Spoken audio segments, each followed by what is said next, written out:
This time last week, the internet was awash with stories about one of the most damaging pieces of malware to attack computers in the world. But exactly what happened and how is it fixed? Maybe.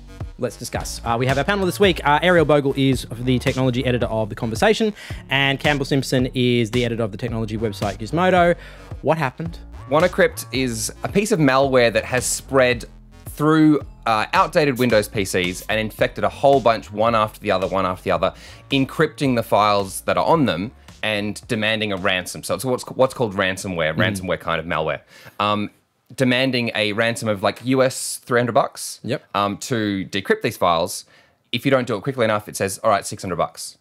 And has spread over the weekend in Australia and massively impacted the UK, Russia, and a whole bunch of countries around the world. You know, it raises a lot of questions about who's behind it, because this ransomware is not very good at getting money. I think they've only got less than 60 grand US so far. And that, for an attack of this scale that has taken down hospitals, it's, you know, affected government institutions, 60 grand is very little. No, they estimated something like 300,000 individual computers at least were affected. To get only $60,000 out of that. I'm just saying, guys, hackers, you're just not trying hard enough. Well, the cost Please don't of attack buying me. that exploit in the first place on the open black market of these kind of exploits would have been in the order of, you know, hundreds of thousands of dollars if you were buying it from, you know, a hacking group. Some analysts have identified in the code some hallmarks of North Korean hacking groups. Of course, as Sony learnt to its utter detriment, North Korea has quite good hacking capabilities and government-supported groups that do this. Yeah. But when you see these hallmarks of North Korean security ops in the code, that does not mean it was done by North Korea. Because they're quite public now, aren't they? Yeah, well, that code just could have been copied by another group, or that code could be put in there as a sort of to move attention towards North Korea when another group is actually doing it. This ransomware WannaCrypt's raising a lot of questions. We're definitely not at the bottom of it yet. How bad was the impact within Australia? Because as you mentioned, it did happen over the weekend, and there was a sort of a trickle of news stories coming out about whether it did or didn't affect that many businesses. That's the thing. Australia got off so lightly purely because of the weekend. So we had, you know, so many business systems that were shut down over the weekend and gave, you know, IT admins time to scramble back into the office and roll out a whole bunch of patches, which Microsoft released impressively quickly to sort of stem the problem before it became, you know, at the scale that we saw in the UK. One of the biggest or sort of broad governmental organisations that was affected by this in the UK was the National Health Service, the NHS. Why were they so vulnerable? Did they really all just have machines that were running Windows XP? Is that why?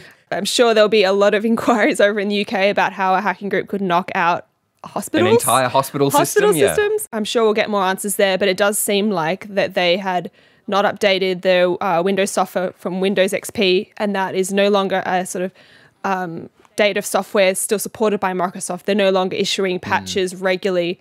Anyone on Windows will be familiar with that little, you know, button that comes up saying, we want to update your software. That doesn't happen for Windows XP anymore. It's just so old.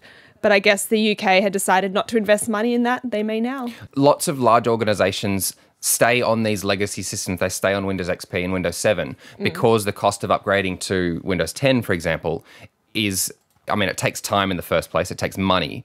And, you know, these organisations pay money to Microsoft to get bespoke updates for their old systems, except when they go end of life. You know, just sitting here in the ABC studio, I just looked down at the 3 computers in front of me and just decided to check which operating system they're running. Dun, dun, dun. Guess what? Clippy ain't going to save us from this one. No. They're all running something very old. Although everybody, I think, that's worked at a large organisation got an email on Monday going, you should update. You should update. Certainly, as individuals, we need to wake up to cybersecurity, be updating our systems constantly. I know it's really irritating to, you know, have downtime from your computer for 20 minutes as it updates. Better to do it, obviously. Windows, there are some questions around the fact, I mean, updating your whole system, as Campbell said, is really expensive. Maybe there needs to be some sort of negotiation there with Windows when it comes to vital infrastructure like hospitals, military, etc. And yes, the NSA, if I could have my way with the NSA, I would say that they should. That's the name of your new book. If I could have my way with the NSA, the Ariel Bogle story. I would say that they obviously can't keep the vulnerabilities they've collected under wraps. This is one of a multiple of leaks that have come out of groups like the NSA, the CIA. Contractors have stolen secrets from both these agencies and leaked them on the internet obviously their own security is not particularly up to scratch, leaving us all at risk. When the when the shadow brokers released the part of the suite of hacking tools that they borrowed from the NSA, Microsoft came out and issued a patch for one of those flaws for Windows 10. Did not release the same thing for legacy systems. So for Windows Server 2003, Windows XP, all of the systems that were affected over the weekend. So and they were able to roll out that update, which they called very out of character, because Windows XP went end of life in 2014. And that's like 15 odd years after it was actually released in the first place. So they've been supporting it for a long time. But the fact that they had the resources in place to do that very quickly begs the question why they didn't do it beforehand anyway. Can we have a little conversation about the absolute legend that found this or found a solution to this? Is a young computer engineer named Marcus in the UK, and he found it sort of by accident. He found a missing domain in the code. Walk me through that? It worked as a kill switch for one iteration of this ransomware. Pretty incredible that he lucked onto it, and it really slowed down the spread of this ransomware over the weekend. Arguably is one of the reasons why Australia and other countries haven't been worse hit. All right, you can find much more of this in the podcast. Download this show. It is ready for you right now on whichever podcast app of your choosing, and we will see you there in your ears.